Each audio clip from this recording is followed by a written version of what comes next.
ನಿಂದ ಕಂಪ್ಲೇಂಟ್ ಸರಿಯಿಲ್ಲ, ದಾಖಲೆ ಸರಿಯಾಗಿ ಕಂಪ್ಲೇಂಟ್ ಮಾಡಿಲ್ಲ. ದಾಖಲೆ ಸಮೇತ ಕೊಟ್ಟು ಸರ್. ಅದೇ ಹೇಳ್ತೇನೆ, 4 ವರ್ಷ ಟೈಮ್ ತೊಗೊಳೋದಂದ್ರೆ ಒಂದಕ್ಕೊಂದು ಸಂಬಂಧಿಸಿ ಇರುತ್ತಿಲ್ಲ ಅದು. ಅದನ್ನು ಹೇಳ್ಬೇಕಲ್ರಿ ಸರ್. ಆಯ್ತು ಸರ್, ಏನು ಸಮರ್ಥನೆ ಮಾಡ್ಕೊಳ್ತಾರೆ ಸರ್. ಕಾನೂನು ಪ್ರಕಾರ ನೀವು ಮಾಡ್ರೆ ನಾ ಕೋರ್ಟ್ನ ಹೋರಾಟ ಮಾಡ್ತೀನಿ. ನಾವು ವಿರುದ್ಧ ಅಲ್ಲೇ ಪ್ರಕರಣ ದಾಖಲಿಸ್ತೇವೆ. ಡಿಪಾರ್ಟ್ಮೆಂಟ್ ನೀವೇನು ಮಾಡಬೇಕು ಮಾಡಿರಿ ಸರ್.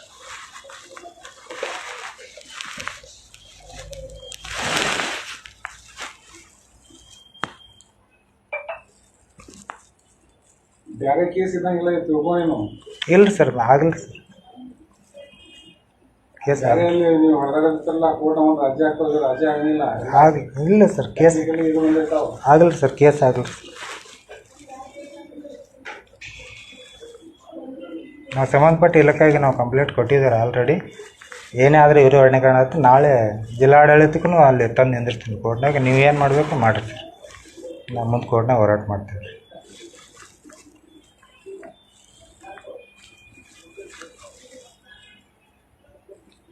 ಯಾವ ಹಾಸ್ಪಿಟಲ್ ಅಂದ್ರೆ ಡಾಕ್ಟರ್